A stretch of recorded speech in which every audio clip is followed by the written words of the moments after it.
Bonjour, mon nom est Alain Lepage. Nous sommes jeudi le 2 avril 2026, vidéo 22. De quoi on va parler aujourd'hui? Vous avez vu le titre de la vidéo. Oui, on va parler de ce qui se passe cette année en 2026. Cette guerre en Iran, bien sûr, mais bien d'autres choses, mais également en 2027. Que nous réserve 2027? Est-ce que est-ce qu'on verra l'Antéchrist, l'impie, paraître?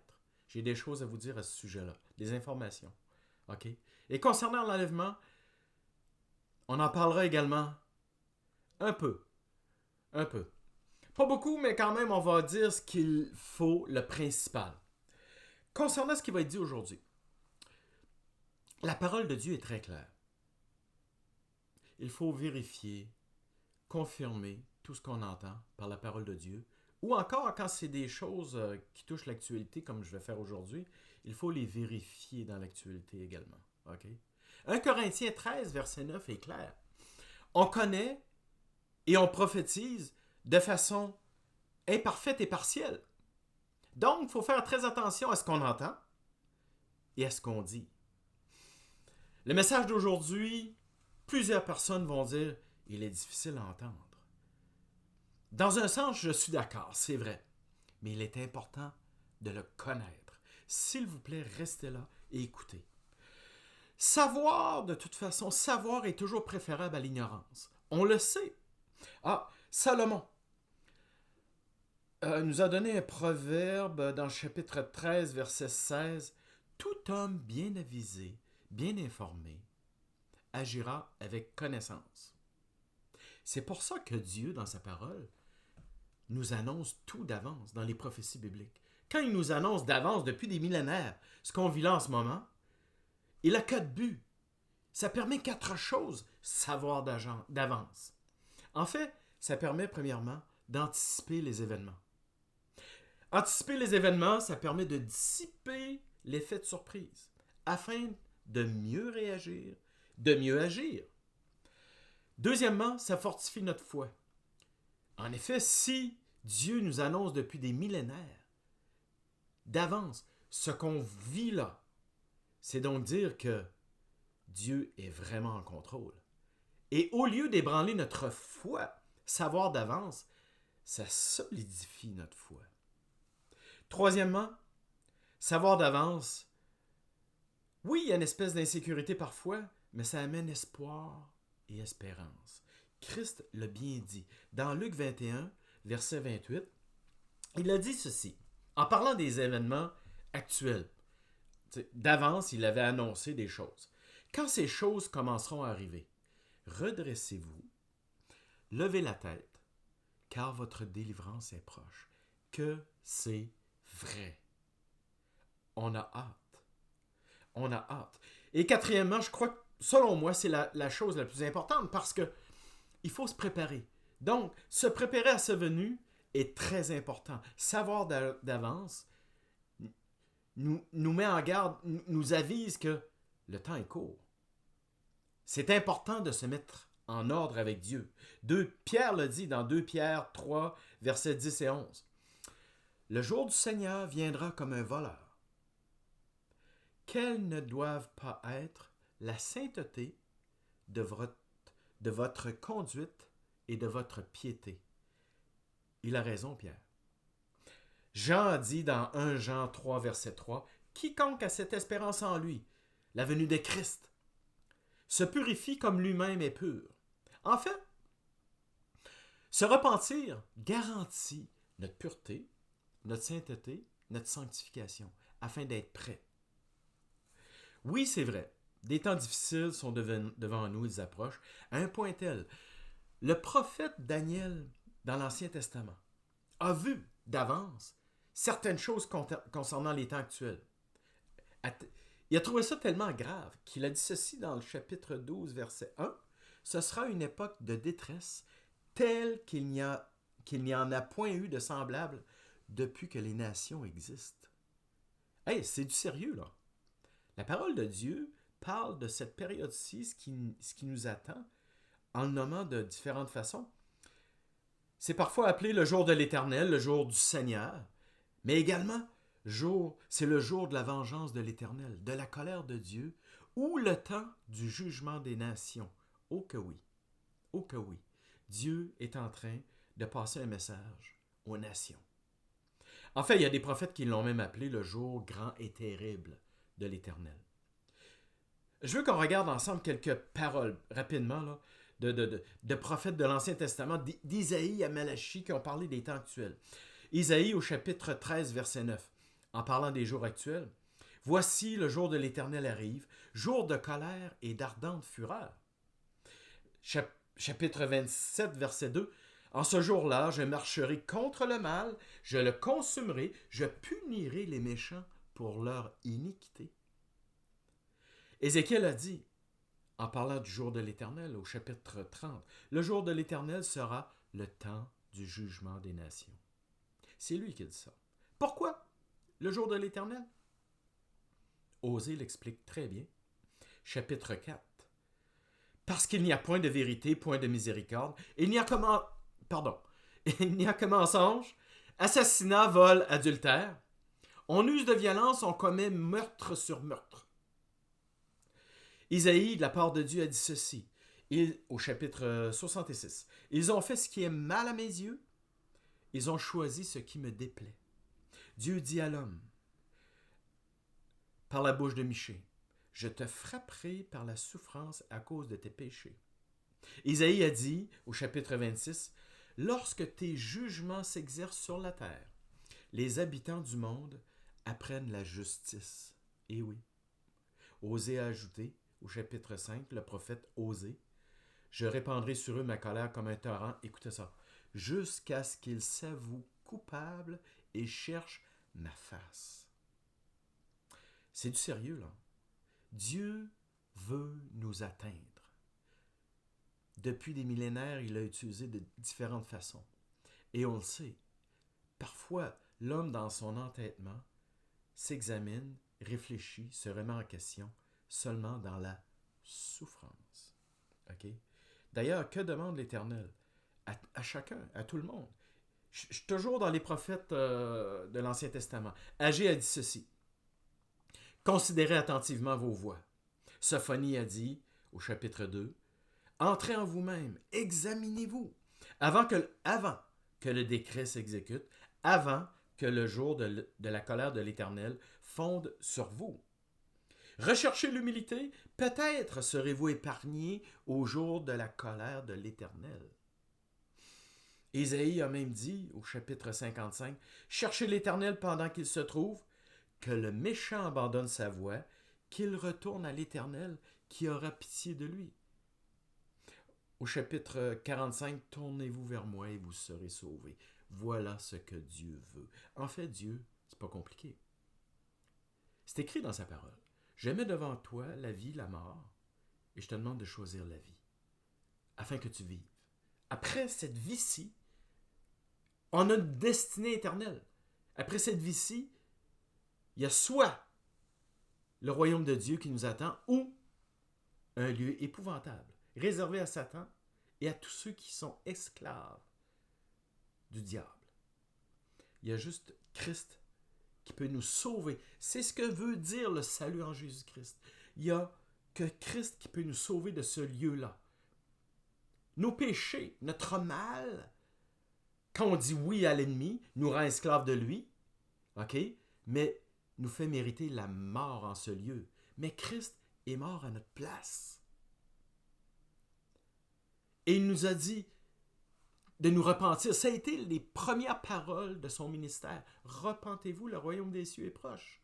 La repentance, pardon Seigneur, pardon. Christ a expliqué à Nicodème un changement de vie. Ne vis plus selon ton ancienne vie, vis selon les préceptes du royaume des cieux. Christ a dit, viens et suis-moi. Suis-moi.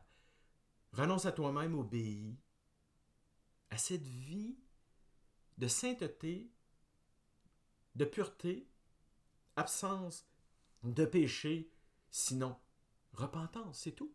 La grâce de Dieu est toujours là et tu auras la vie éternelle dans mon royaume.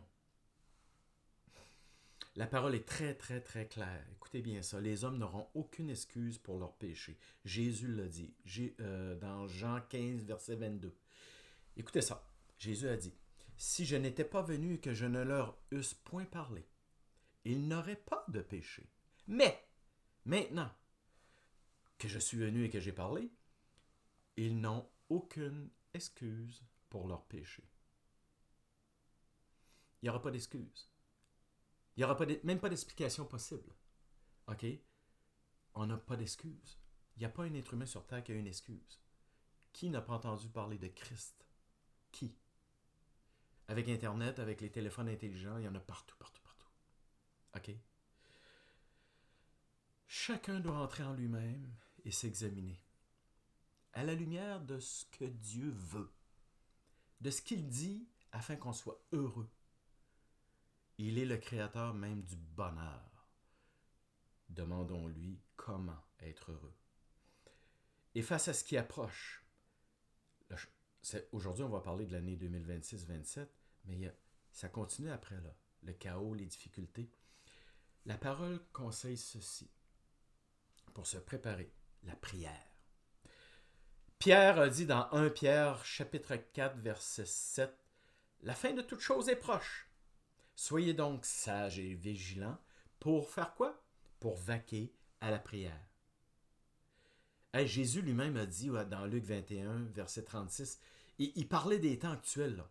OK? Et il disait, « Veillez et priez en tout temps, afin que vous ayez la force d'échapper à toutes ces choses qui arriveront, et afin de paraître debout devant le Fils de l'homme lorsqu'il paraîtra. » Isaïe 41, 10 a dit quelque chose que j'aime beaucoup. Oui, des temps difficiles, mais Dieu a utilisé Isaïe pour dire ceci. Ne crains rien, car je suis avec toi. Je suis avec toi, je viens à ton secours. Ne crains rien, je viens à ton secours. Il est notre secours, notre salut. Si tu ne connais pas Dieu, Christ court dans ses bras. Il est notre force, notre paix. Le retour de Christ, il l'a annoncé il y a 2000 ans, il est plus qu'imminent. En 2018, j'étais en prière et j'ai eu une vision. Puis j'ai parlé à différentes personnes qui ont eu la même chose, OK, depuis 2018. Et en 2018, je suis en prière puis je vois Jésus géant devant une porte aussi géante que lui, OK?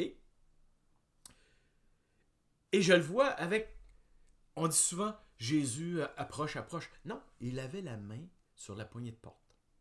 Et là, j'ai entendu, ne dites plus Jésus approche, il arrive. Non, non, dites plutôt, à partir de maintenant, Jésus est là. Il est prêt à ouvrir la porte. Et depuis ce temps-là, la porte s'est entrouverte. Plusieurs l'ont vu, là, plusieurs le comprennent. Mais par contre, d'ici là, d'ici son retour, souffrance, beaucoup de souffrance. Pourquoi? On le sait. L'être humain se questionne, se remet en question lorsque, il s'examine lorsque ça va pas bien. On le sait. On est entêté, soyons honnêtes, on est dur de cœur. OK?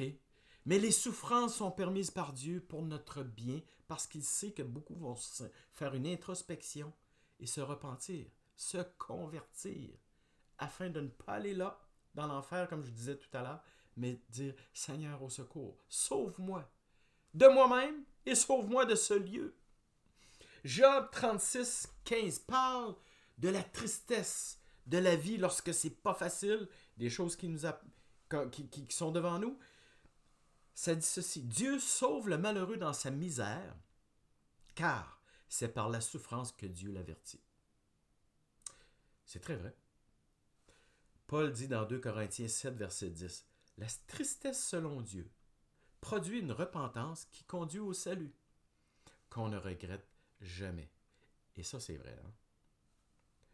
Dieu, dans sa volonté permissive, oui, permet des difficultés pour une moisson d'âme. Et j'étais en prière en 2020. Et le Seigneur me dit, va relire Apocalypse 14. Ça parle de jugement et de moisson. J'ai lu ça et je dois vous lire 4 versets. Verset Apocalypse 14, je l'ai dit. Verset 6-7 d'abord.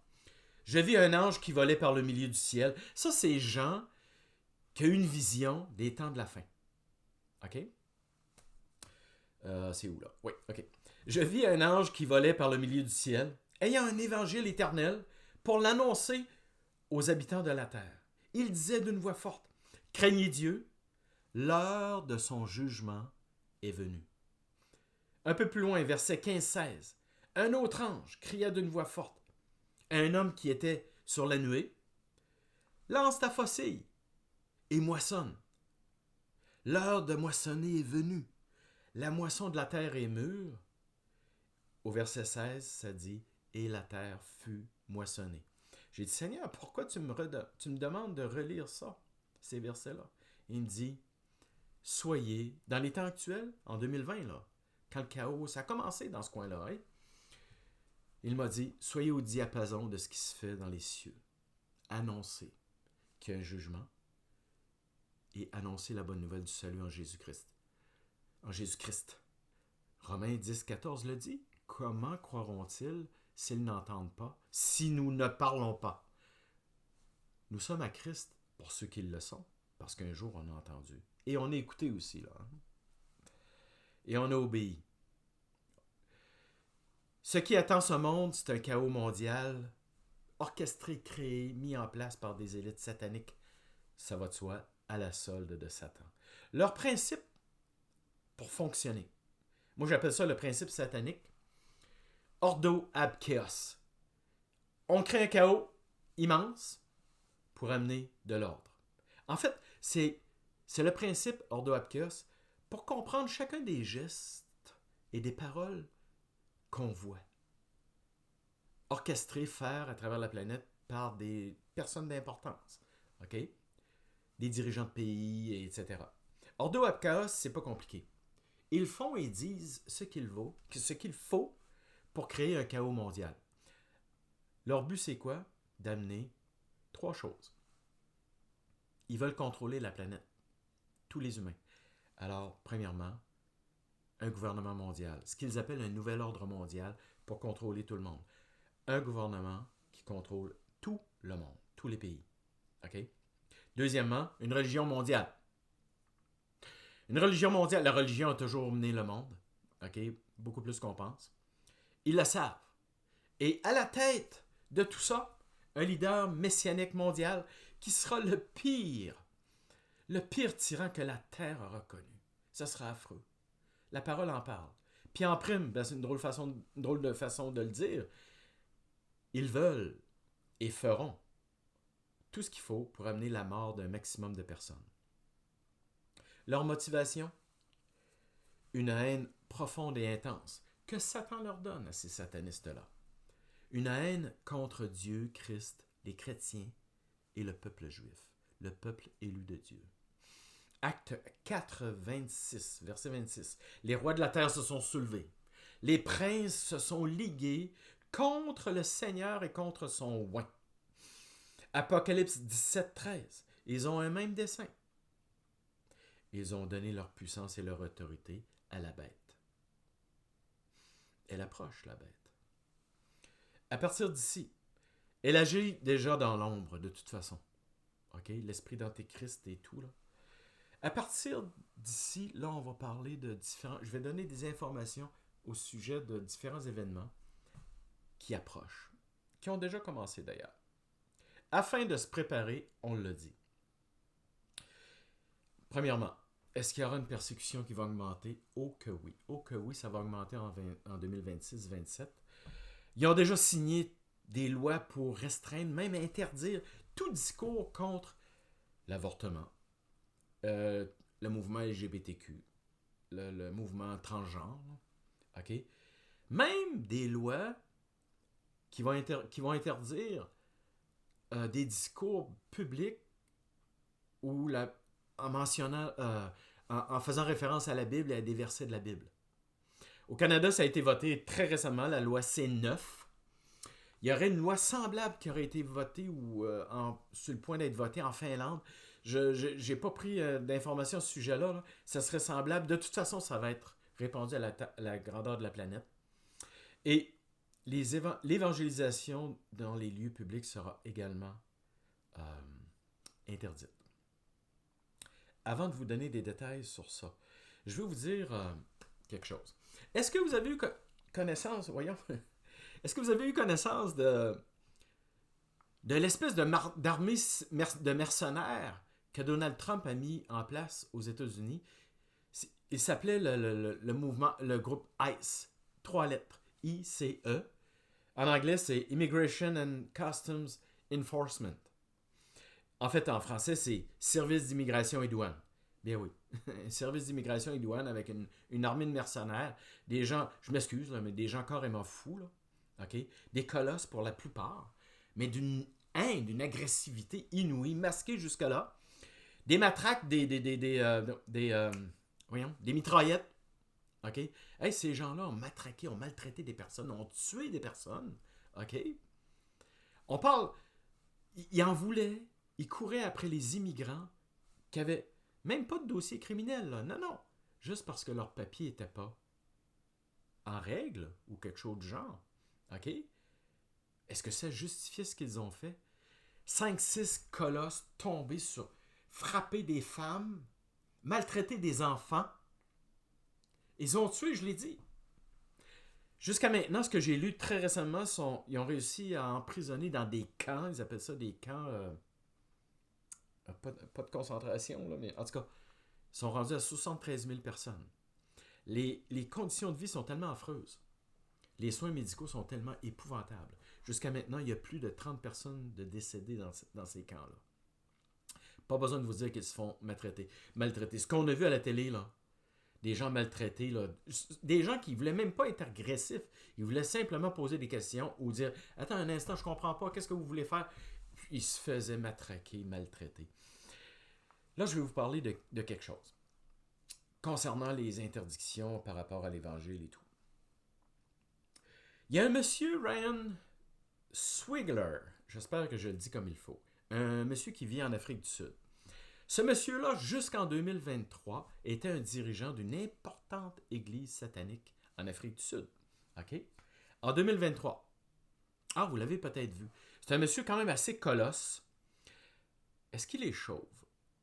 Je me rappelle pas. En fait, ce qui m'a surpris, c'est son côté colosse. OK? Et il y avait dans le front une marque, une barre noire, un tatouage noir. Je ne sais pas si ça vous dit quelque chose. Le monsieur Ryan Swigler, il s'est converti à Christ. Il y a eu une révélation. Christ est venu lui parler. Il s'est converti à Christ. Il s'est repenti, le gars. Okay? Et Christ lui a dit ceci.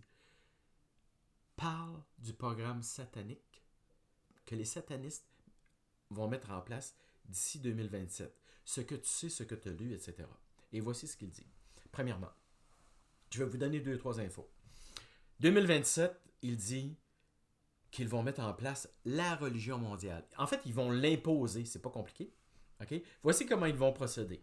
Il dit, ils vont convoquer les différentes religions les plus importantes de la planète. Okay? Bouddhisme, musulman, l'islam, puis christianisme, etc. Bon.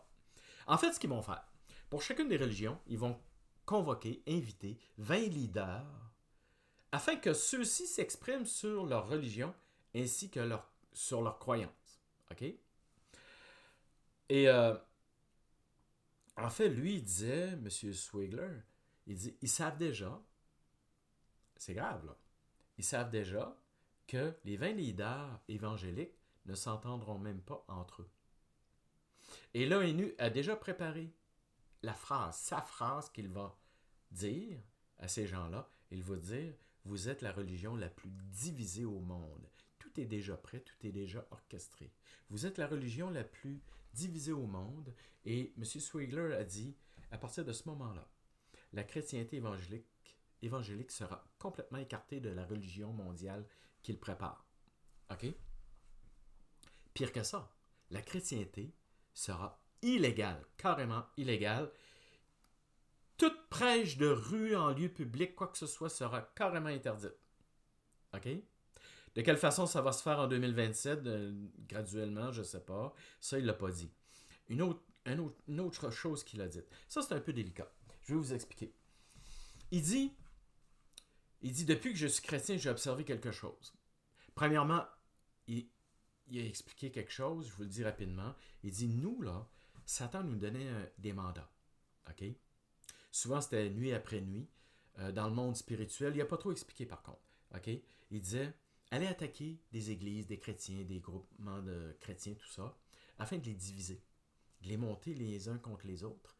Divisez-les, ils tomberont. OK? Puis lui, il disait, on était capable de voir ceux qui vivaient dans la repentance, dans la sanctification. Il dit, on n'était pas capable de les attaquer. Nos sorts, nos rituels, nos attaques glissaient sur eux. Il dit, maintenant je comprends que c'était le Saint-Esprit qui faisait que ça glissait sur eux. Mais il disait l'inverse par contre. Il dit, on voyait ceux qui vivaient dans le péché. Puis il a expliqué des attaques d'église qu'il a fait parce que le pasteur vivait dans le péché sans repentance. Ou c'est une église qui est avec des évangiles dilués, là. OK? Il disait, on a créé des choses épouvantables, des divisions, là, mais il a dit ceci. Depuis que je suis chrétien, je vois quelque chose d'épouvantable dans le milieu évangélique. Il dit, des sites, et même des sites Internet, là, et des ministères chrétiens dont leur but premier est de condamner d'autres chrétiens qui ne pensent pas comme eux, les attaquer. Il dit, là, ce que vous faites là, ça réjouit le diable. Vous faites comme nous. Comme quand j'étais sataniste. Vous vous attaquez pour diviser. D'ailleurs, Jésus l'a expliqué ça. Hein? Un royaume divisé contre lui-même, il va disparaître. OK? Il disait... En fait, la parole de Dieu n'est pas compliquée. Là. Il le dit. Condamner, là, la condamnation, là, c'est pas nous, ça. Ça, c'est Dieu. Là. Ça, c'est le mandat de Dieu. Nous, la parole est claire. La parole, elle dit de juger selon l'esprit. Juger dans le sens de discerner le bien et le mal, selon l'esprit de peser, évaluer, analyser, etc. Dieu le demande et même l'ordonne, OK? Afin qu'on voit les œuvres des ténèbres. Donc, juger selon l'esprit, selon l'intelligence que Dieu nous donne, et non pas selon notre intelligence. C'est quoi le verset qui dit « Ne te fie pas à ton intelligence, méfie-toi à la sagesse de Dieu, etc. » J'ai pas la référence. Qu'importe. Condamner, haïr, mépriser.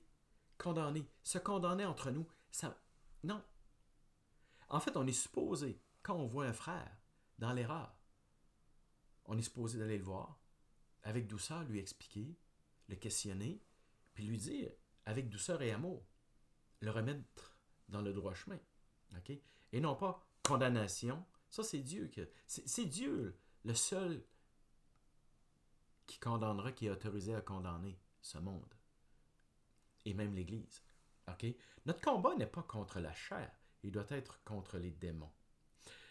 Deuxième sujet, les pandémies. 2020, 21, 22, on a eu la première. OK? Savez-vous que l'OMS, en mai 2025, a signé un nouveau traité, un nouvel accord sur les pandémies afin de préparer la prochaine?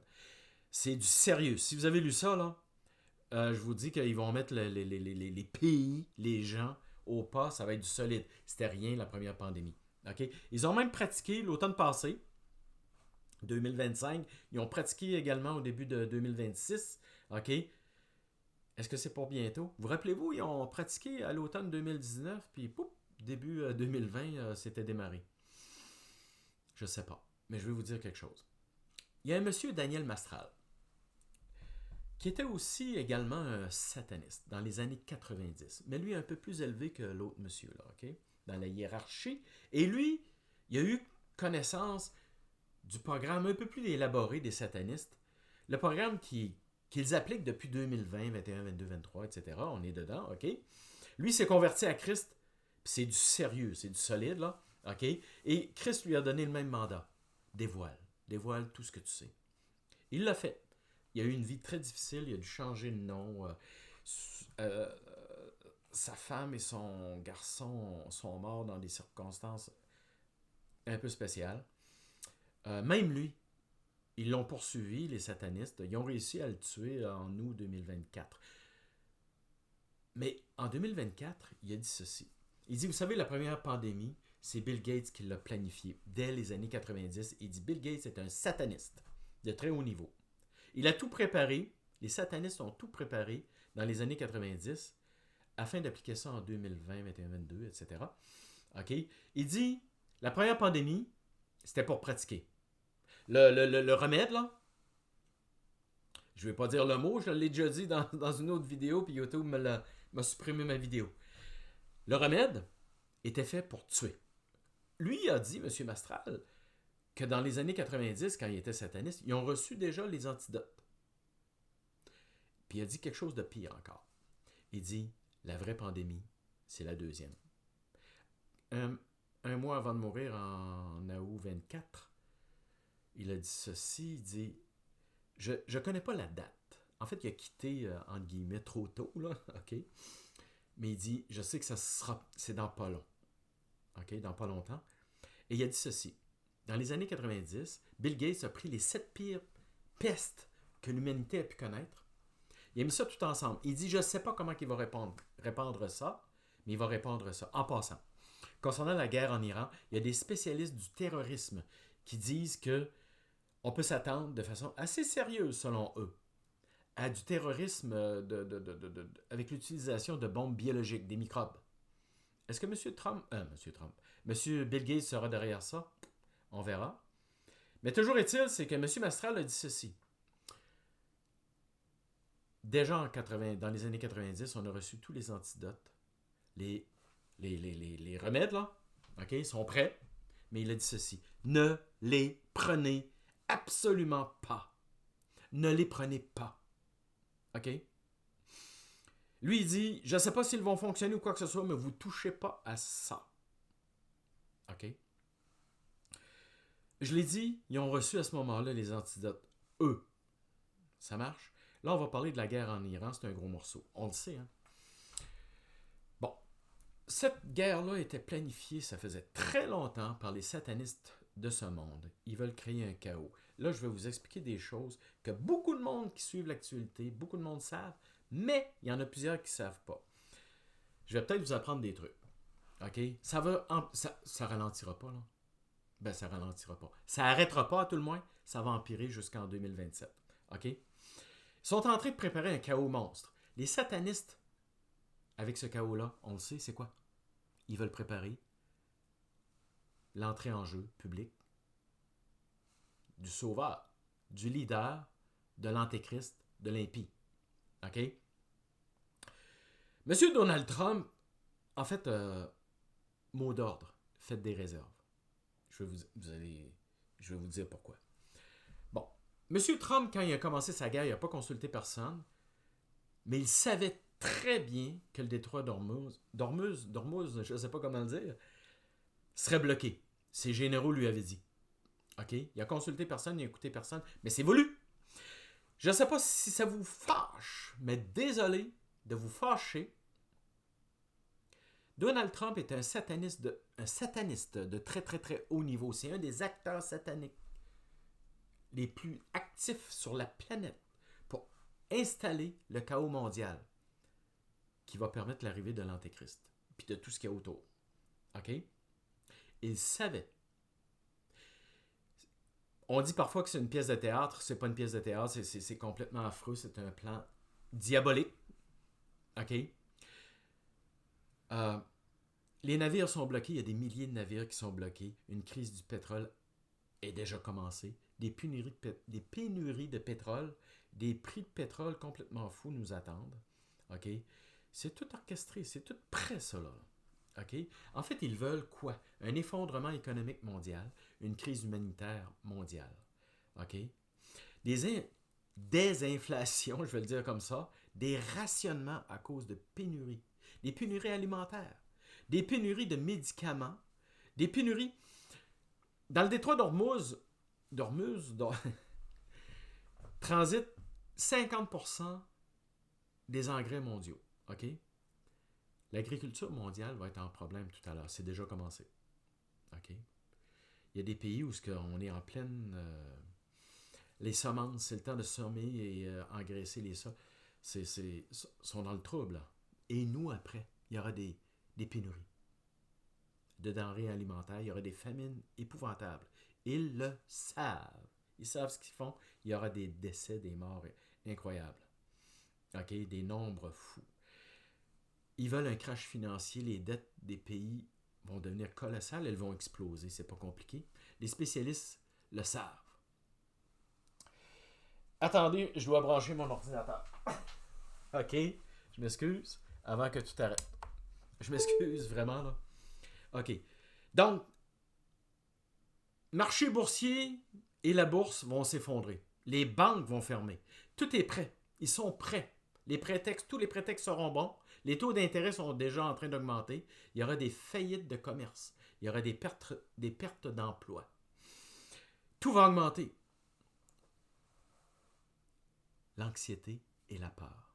Ils le savent.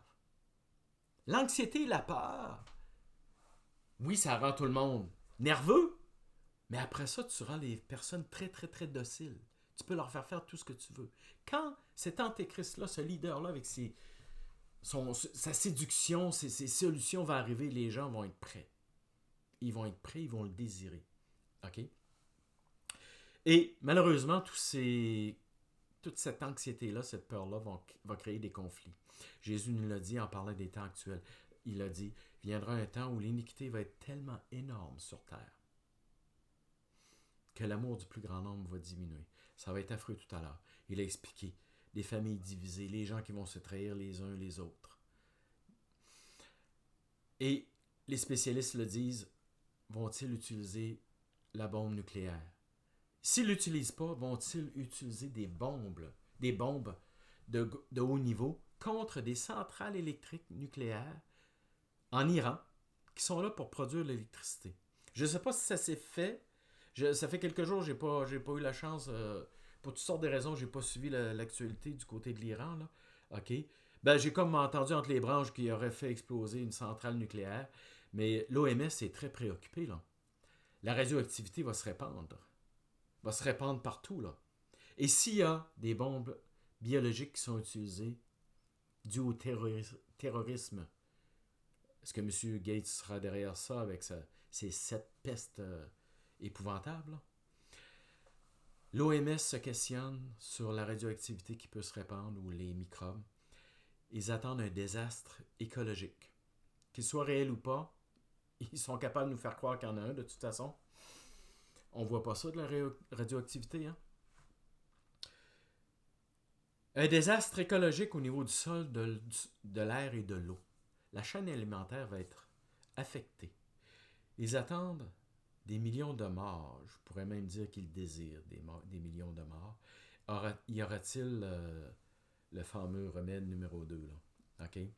L'Agence internationale de l'énergie, allez fouiller de ce côté-là, a déjà décrété, c'est réglé. OK? Des fermetures d'entreprises, des confinements, du télétravail. Limitation des déplacements, auto, camions, avions et tout. En fait, regardez, ce dont j'ai eu connaissance, c'est... bon, tu as une auto, tu as une famille, tu auras droit à tant de litres de pétrole par semaine. Tu as un camion ou une compagnie de camions, la compagnie aura droit à un nombre X précis, limité, de litres de pétrole par semaine. Les avions, même chose, juste un peu plus de litres, mais très limité. Les déplacements seront limités, le transport en commun sera encouragé, quasi forcé. Il y aura même des... comment ils appellent ça? Pas des cessez-le-feu, là. Des couvre-feux. Pardon. OK? Des couvre-feux, ce que j'ai lu, 21h. À partir de 21h, pour pas dépenser de l'essence pour rien. Fini. Déplacement auto. OK? Leur solution, c'est pas compliqué. Un grand reset. C'est-à-dire tout repartir à zéro. Ils veulent... C'est une élite de quelques milliers de personnes qui veulent contrôler la planète. Tous les pays, ils veulent pour ça un gouvernement mondial qui va dominer, contrôler tout le reste de la planète. Ils appellent ça le nouvel ordre mondial, une nouvelle structure. OK? Il n'y aura plus de papier, là. Métal pour l'argent, là. Oubliez ça, là. OK? Ça va disparaître. La monnaie numérique est prévue. Quelque part là-dedans, je lisais que l'argument, c'est ben là, la monnaie, ça transporte les microbes, ça transporte la radioactivité. Non, non, il faut qu'on arrête ça. Là. Qu'importe, les arguments seront. Ils ne nous demanderont pas notre avis. OK? Comme la première pandémie. Là, OK? Ils vont surveiller les faits et gestes. Il y aura des limitations, des rationnements. Ils vont vérifier les achats, les ventes. OK? Les rationnements, naturellement. Ils veulent tout contrôler, c'est pas compliqué. OK? Et attendez-vous une chose.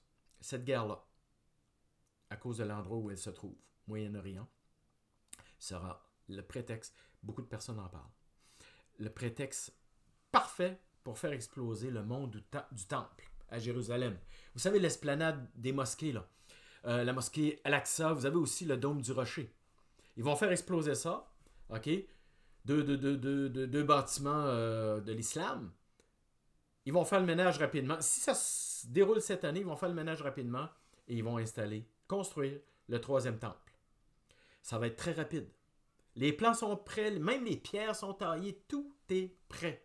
Attendez-vous à 10, 12, 14 mois, gros max, puis ça va être en place. On peut s'attendre quelque part en 2027, ça va être réglé ça. Moi, je m'attends à ça. OK? Concernant le temple, les Juifs l'attendent parce qu'ils attendent le Messie. Mais les satanistes le veulent encore plus que les Juifs, ce temple-là. Parce que comme la parole de Dieu le dit, ils voudront asseoir l'abomination de la désolation dans ce lieu, à Jérusalem. OK? Et d'ailleurs, à cet effet, en 2024, il m'est arrivé de quoi spécial en prière une nuit. Le Seigneur commence à me parler, puis ça s'est intensifié depuis ce temps-là. L'impie, l'Antéchrist, vous le verrez apparaître publiquement à la fin de 2027.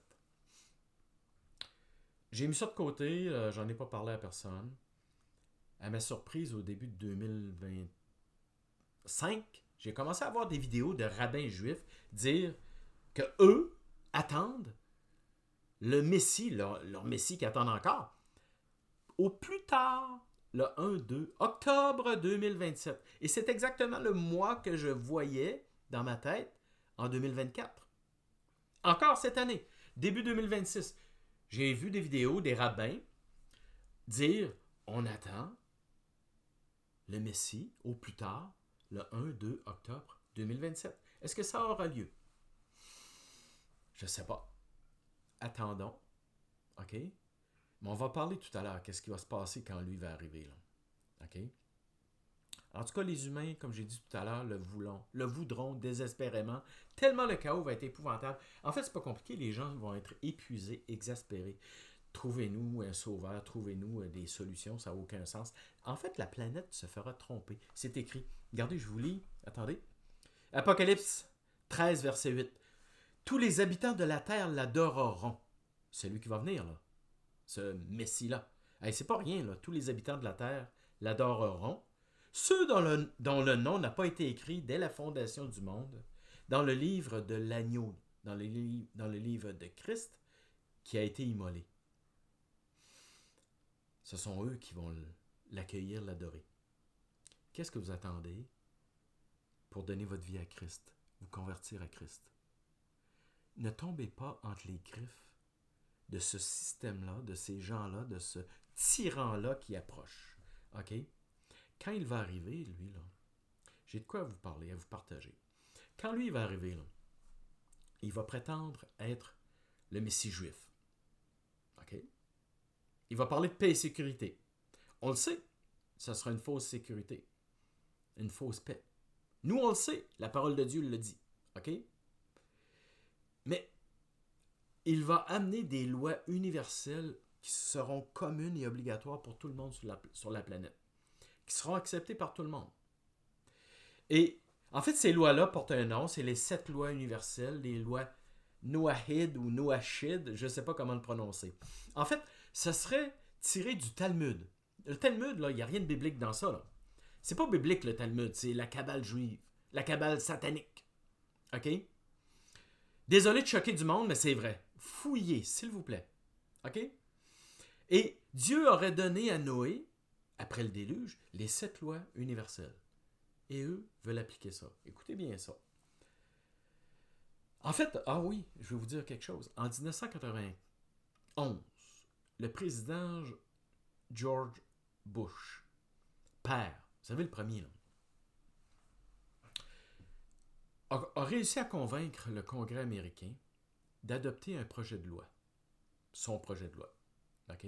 Il a dit ceci. Il dit, les 7 lois Noahide sont le fondement de la société depuis l'aube de la civilisation. On sait que la civilisation aurait démarré avec Noé. Cet homme-là a sûrement pris connaissance des lois universelles tirées du Talmud. OK? Et son projet de loi a fonctionné, c'est devenu la loi publique 102-14. Et cette loi-là est toujours sur le site du gouvernement américain, encore en mars 2026. J'écoutais quelqu'un qui disait qu'il avait été vérifié, qu'il l'avait vu. Okay? Quelles sont-elles, ces lois-là? Elles seront universelles et obligatoires. Écoutez bien ça. Il sera interdit interdiction d'idolâtrie. OK? Ça veut dire quoi?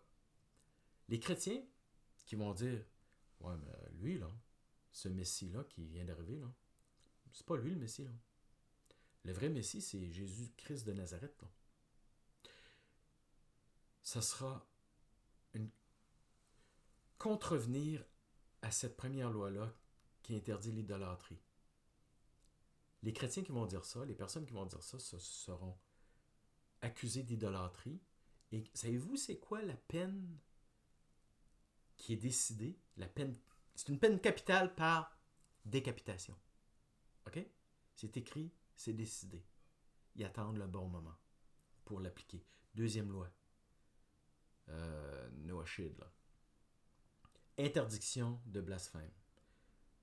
Exemple. Pas exemple, mais ça va être ça, je vous garantis. Blasphème, ça sera un blasphème de dire ce Messie-là, là, non, c'est pas le bon. Le vrai Messie, c'est Jésus-Christ de Nazareth. Quiconque va dire ça sera taxé de blasphémateur. La peine capitale, c'est quoi? Décapitation. C'est pas compliqué. Quiconque va contrevenir à une des 7 lois encourra la peine capitale. C'est pas compliqué. C'est écrit. Cherchez. Si vous voulez regarder un œil dans l'Encyclopédia Judaica, entre autres. Mais allez, il y a des sites... fouillez ça, vous allez voir, vous allez trouver. OK? En passant, moi, j'avais déjà entendu, je ne sais pas si j'ai dit ça tout à l'heure, j'avais déjà entendu que les chrétiens, il y aurait une armée quelconque qui rentrait dans les maisons, aller capturer, saisir les chrétiens pour les emprisonner, les mettre dans des camps. OK? Puis moi, je vous le répète, je regarde ce que ICE a fait aux États-Unis, puis c'est exactement ça qu'ils faisaient. Ils défonçaient les portes et tout, là. Moi, j'y croyais pas quand j'entendais ça il y a quelques années. Là, je suis rendu à me dire, je pense qu'ils vont le faire. Ils l'ont fait aux États-Unis. L'automne passé, c'était affreux. D'ailleurs, regardez ceci. Écoutez, Apocalypse, pardon, Apocalypse 20, verset 4. Ça parle de ceux qui se font décapiter. Et je vis les âmes, ça c'est Jean qui a eu une vision. OK? Et je vis les âmes de ceux qui avaient été décapités. Il y a eu une vision, j'ai pas fini ma phrase, des temps de la fin. On est dedans, là. Et je vis les âmes de ceux qui avaient été décapités à cause du témoignage de Jésus et à cause de la parole de Dieu, et de ceux qui n'avaient pas adoré la bête ni son image, ce qui s'en vient, et qui n'avaient pas reçu la marque sur leur front et sur leurs mains. Et ces gens-là, les décapités, revinrent à la vie et ils régnèrent avec Christ pendant 1000 ans. Avez-vous entendu parler de... On appelle ça la théorie du complot, là. OK? Moi, j'ai vu des vidéos de ça, qu'il y aurait des milliers de guillotines entreposées un peu partout sur la planète. Moi, j'ai vu des vidéos de ça. Bon, est-ce que c'est des vidéos fake? Je sais pas, là. OK? Mais toujours est-il, décapiter du monde par la guillotine, on retombe à l'ancienne. Là. OK? À cet effet, il y a 6 ans, je crois. Ouais, je pense. 6, 7, 8 ans. J'ai eu connaissance de... J'écoutais un monsieur, un Chinois, un chrétien, qui disait... Puis il avait l'air crédible, le monsieur. Mais, en tout cas, je vous le partage, vous en ferez ce que vous voulez. Ce monsieur chinois-là, il a dit, j'ai vu une vision, le Seigneur m'a amené en esprit, m'a montré les temps de la fin où les gens seront décapités. Les chrétiens seront décapités. OK? Et là, ah oui, en passant, il y a un deuxième monsieur, lui aussi, j'ai trouvé ça convaincant, son truc. Lui aussi a eu une vision. Ken Peters. Je pense que c'est ça son nom. Oui. Et c'est ça. Les deux ont vu, ils se sont vus dans une file, obligés d'être là, puis avec des soldats qui les empêchaient de fuir. Une file devant un immense immeuble, OK, avec une porte. Et les gens, à tous les 5-10 minutes, il y a quelqu'un qui rentrait. Et ils savaient, en faisant la file, dans leur vision, là, OK, qu'ils entraient là pour renier Christ, prendre la marque de la bête, adorer le Messie qui était là, OK? Sinon, guillotine. Et les deux ont dit, c'est sûr qu'ils étaient nerveux, là, OK? Il y en a qui reniaient leur foi et tout, mais les deux ont vécu la même chose, c'est-à-dire qu'à un moment donné, Jésus est « Hey, sois en paix, je vais être avec toi. » Et les deux se sont retrouvés sous la guillotine et ils ont dit que quand le couperet est tombé, ils n'ont rien senti et instantanément, ils se sont retrouvés au ciel dans la présence merveilleuse et joyeuse de Christ. La joie était immense. Ça serait bien que ce soit vrai, ces deux visions-là, OK? Si on se retrouve dans cette situation-là, OK? Les autres lois, les 7 lois Noachide, là, je vous donne les 5 dernières. Interdiction de meurtre, ça va être bien accepté. Interdiction de l'immoralité sexuelle, ça va. Interdiction de voler, de dérober, là, ça va. La 6e, moi, interdiction de manger un animal vivant. À part des huîtres, connaissez-vous du monde qui mange des animaux vivants? Moi non. Obligation d'établir des tribunaux qui vont veiller au respect strict et obligatoire du respect strict de ces 7 lois et de la peine capitale qu'encourent tous ceux qui vont désobéir. Là, on va parler un peu d'enlèvement. Est-ce qu'il y en aura un? Bien sûr. Pour ceux qui appartiennent à Christ, mais pas n'importe qui. C'est Christ en tant qu'époux qui vient chercher son épouse. C'est écrit. Là, on parle de vierge sage. Une vierge sage, c'est pas une vierge folle. Allez chercher dans la parole de Dieu la nuance. OK? Et 1 Thessaloniciens 4, versets 16-17 parle de l'enlèvement. Écoutez ça. Car le Seigneur lui-même a un signal donné à la voix d'un archange et au son de la trompette de Dieu. Le Seigneur lui-même descendra du ciel et les morts en Jésus-Christ ressusciteront, premièrement.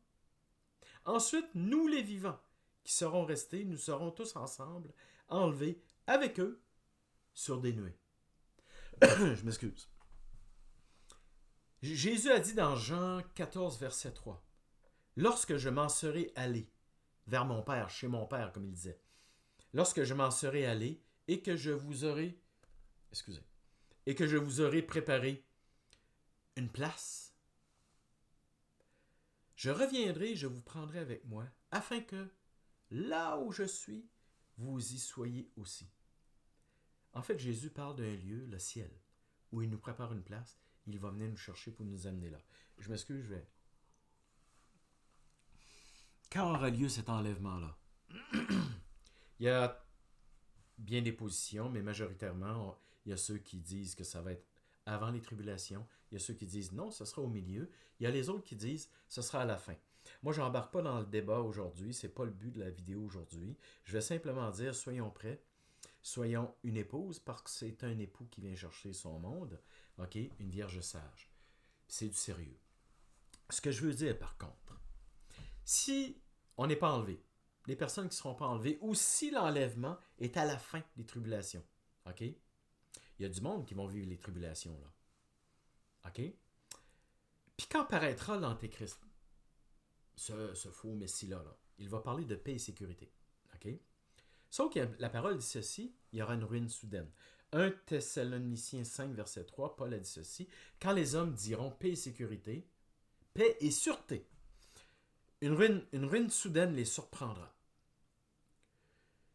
Donc, durant les tribulations, il va se passer des choses.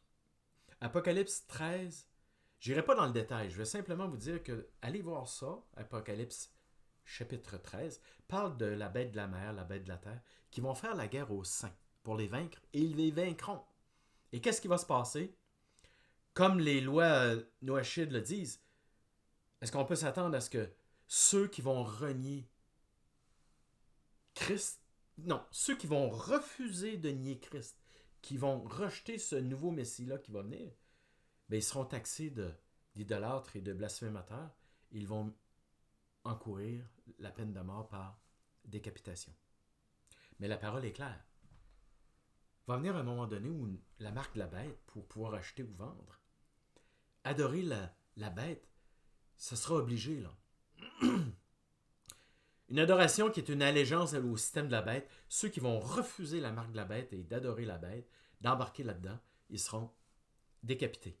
Leur espérance, Apocalypse 15, verset 2. Jean a vu au ciel ceci.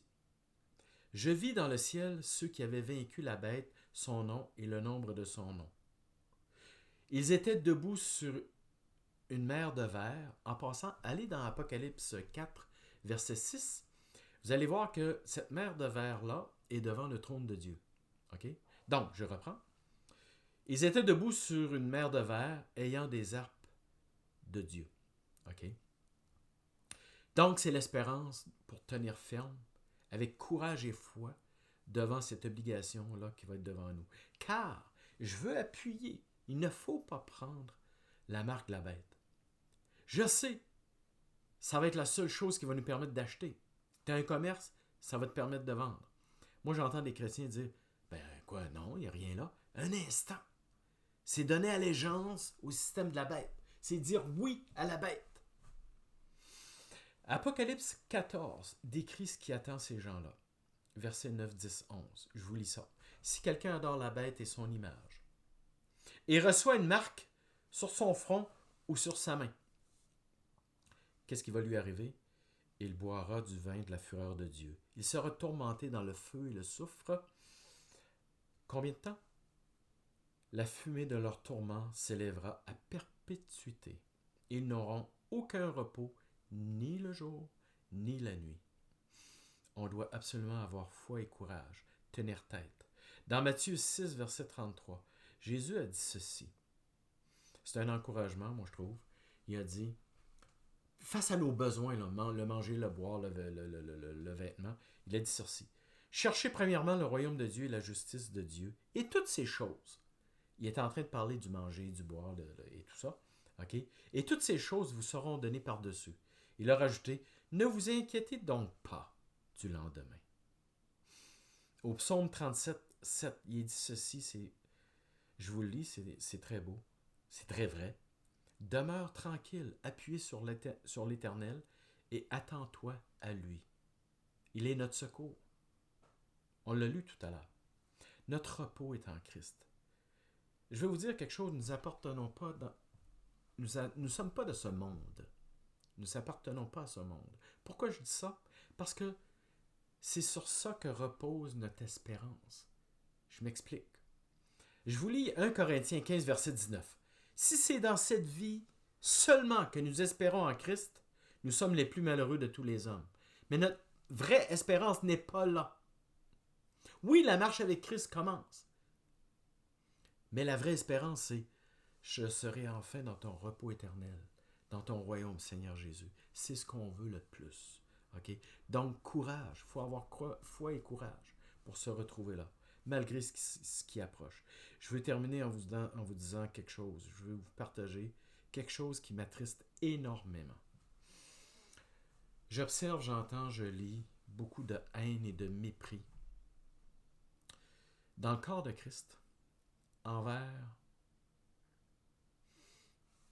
des juifs, des non-juifs, envers d'autres chrétiens, envers des musulmans, etc. Désolé, c'est pas l'évangile de Christ, ça.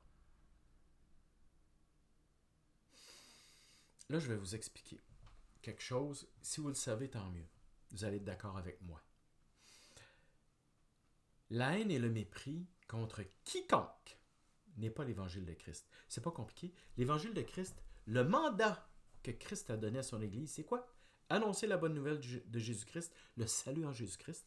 Prier pour le salut de tous, de quiconque. Aimer. Aimer comme Christ nous a aimés. Un gros mandat? Oui. C'est un mandat qu'on doit exercer auprès de tous les humains. Même nos ennemis, même les ennemis des chrétiens, même les ennemis des Juifs d'Israël, même qu'on doit exercer ce ministère-là, même envers Israël. Parce qu'il y a beaucoup, beaucoup de personnes qui sont en train de développer une haine profonde contre le peuple juif. Là, je vais vous expliquer quelque chose. Il faut faire la part des choses et il faut faire attention à nos paroles. C'est délicat ce que je vais vous partager là. Premièrement, il est dit dans la parole de Dieu que 1 Jean 5, 19, nous savons que le monde entier est sous la puissance du malin. Ça veut dire quoi? On l'a compris, c'est clair. Toutes les nations, sans exception, sont infiltrées sous la domination de satanistes que Satan a mis en place. Des dirigeants politiques, des gens qui sont à la tête de plein de lieux de pouvoir en santé, en économie, je l'ai dit, en politique, qu'importe, l'armée, tout ça, là. OK, la santé. Et toutes les nations sont infiltrées. Toutes les nations sont infiltrées. Ça veut dire, toutes les nations, ça veut dire peuple juif inclus, malheureusement. OK? Ils sont infiltrés par des satanistes qui font quoi? Ils font tout pour faire mal paraître le peuple de Dieu. Ils ont même infiltré beaucoup d'églises de Christ afin de mal faire paraître l'église de Christ, les chrétiens. OK? On le sait, le peuple juif est trompé par Satan. Déjà, il y a 2000 ans, c'était le cas, là. OK? Ils ont crucifié Christ. C'est grave. Malheureusement, tout à l'heure, ils vont accepter un faux messie, là. On le sait. Mais c'est encore le peuple élu de Dieu. Dieu n'a pas fini avec eux, on le sait. Faisons attention à ce qu'on dit, ce qu'on pense. OK? Je défendrai pas, je ne suis pas en train de défendre les dirigeants sataniques qui trompent le peuple juif au sein même du peuple juif. OK? Il faut voir clair, là. OK? Il y a une nuance. Il ne faut pas tout mettre dans le même paquet, là. OK? Il faut prier pour le salut des Juifs, le salut du peuple juif, OK? Afin qu'ils reconnaissent Christ comme seul sauveur. Il faut prier pour le salut de chacun des humains, de toute façon, OK? De toutes les nations. Le rêve de Satan, c'est pas compliqué. Détruire et même tuer tous les chrétiens de la terre et même chacun des Juifs qui appartiennent au peuple Dieu, au peuple élu de Dieu, OK? La stratégie de l'ennemi, de Satan, c'est quoi? Augmenter la haine des nations contre les chrétiens et les Juifs. Et comment il procède? Ben, les satanistes se sont infiltrés partout, dans les églises de Christ et même chez le peuple juif. C'est d'une tristesse inouïe. OK? Il faut faire attention. Mais la haine contre les Juifs ou contre quelques Juifs que ce soit, ou même contre les ennemis des Juifs, des chrétiens, je le répète, c'est pas l'évangile de Christ. OK? Je continue. Monsieur Donald Trump, je vais le dire, je vais le répéter. Je ne cesserai pas de le répéter parce qu'il y a beaucoup de chrétiens qui se font tromper par cet homme-là. OK? Cet homme-là s'associe au peuple juif supposément pour les aider, pour leur bien. C'est pas vrai, là. Il fait tout son chaos, ses guerres, toutes ces saloperies, je vais dire, là, pour monter les nations contre les Juifs. Et il s'associe aux chrétiens, il réussit à tromper des chrétiens, il s'associe à des chrétiens afin de prier pour ce qu'il fait. Chaos, guerre, désordre, c'est épouvantable. Son but, augmenter la haine des gens contre les chrétiens et contre les Juifs. Et ça fonctionne, hein? De plus en plus, les gens se réveillent à propos de M. Trump et la haine, le rejet, le mépris envers M. Trump augmente. Et automatiquement, les mêmes personnes développent une haine, un mépris, un rejet envers les chrétiens parce qu'ils se disent « Les chrétiens sont avec M. Trump? » C'est ce que ça fait. M. Trump, il est là, puis il est associé aux Juifs. La haine des Juifs est orchestrée de cette façon-là par les satanistes de ce monde. Ça vous fâche? Désolé, c'est une réalité. Il ne faut pas avoir des écailles dans les yeux, là. Un instant, là. OK? Les satanistes augmentent la haine de tous contre les chrétiens, contre les Juifs, de toutes sortes de façons. Et même contre les musulmans. Ce n'est pas l'évangile de Christ, je vais le répéter encore et encore. On doit prier pour les Juifs et pour leur conversion. Il faut qu'il aille au ciel, ce monde-là. Là. OK? On doit prier pour les ennemis des Juifs et les ennemis de l'Église de Christ. Pour leur conversion. On doit prier même pour les satanistes qui trompent tout ce monde-là. Là. OK? Pour leur conversion. Quand je disais tout à l'heure ennemis des Juifs, on parle des musulmans. Ces satanistes-là aussi veulent monter les musulmans contre les chrétiens, contre les Juifs, mais ils veulent aussi que le reste de la planète haïsse les musulmans. Où vous avez vu que dans l'Évangile de Christ, dans la nouvelle alliance mise en place par Christ, il est dit d'haïr quiconque. Moi, je ne l'ai pas vu passer, celle-là. Là. Ça dit l'inverse. Ton ennemi, aime-le. Prie pour lui. Il te tape d'un bord, tends l'autre joue. Prions. Annonçons la bonne nouvelle à tout le monde. Aimons tout le monde comme Christ nous a dit de le faire, comme lui nous a aimés. OK? Prions pour le salut de tous. OK? Nous n'avons pas à combattre contre la chair, mais contre les principautés démoniaques. Jamais un chrétien, dans l'Évangile de Christ, n'a été appelé à haïr ou mépriser quiconque, juif ou non. Cessons d'haïr, de mépriser, de rejeter quiconque. On joue le jeu de l'ennemi. OK? C'est du sérieux, là. Je sais que c'est délicat. J'espère que je ne vous ai pas fâché, choqué. Vous savez que c'est vrai, vous qui appartenez à Christ. Vous le savez. On doit faire la part des choses. Je vous lis, puis je termine avec ça. 2 versets, 1 Thessaloniciens 5, verset 15. Prenez garde que personne ne rende à autrui le mal pour le mal. Poursuivez toujours le bien entre vous et envers tous. C'est ça l'évangile de Christ. Christ lui-même a dit dans Matthieu 5, « Vous êtes le sel de la terre. » Si le sel perd sa saveur, on doit être à l'image de Christ, à l'exemple de Christ. OK? Vous êtes la lumière du monde.